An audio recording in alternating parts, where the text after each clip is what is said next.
Most artists think their art isn't selling because they are not talented enough. That's usually not the problem. The real reason? People can't buy art they never noticed. If your art isn't selling, here's 5 things that you need to fix. And the 5th is magical. Number 1, attract attention. Don't just post the finished piece. Show the sketch, the mistakes, the progress, and the story behind it.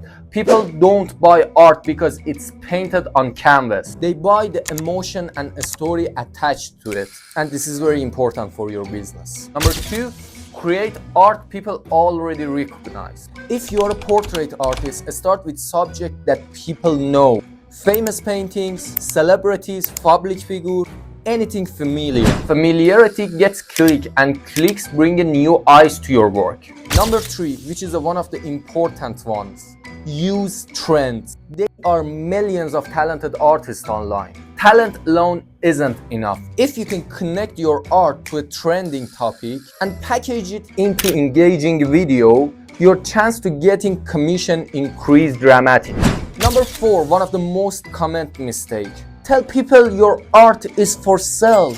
It sounds obvious, but most artists never actually ask for the sale. Add a clear call to action, mention commissions, tell viewers how they can buy from you, and if it's possible, create a fancy website where people can easily place an order. Number 5, and the most important one, don't only focus on getting customers. Focus on keeping them. A returning customer is worth far more than a new one. Add a handwritten note, include a small surprise gift, create an experience that people remember, or give them, for example, discount for next order. Because the easiest sell you have ever made is to someone who already loves your work. And because this topic is so important, I'll make a video about it.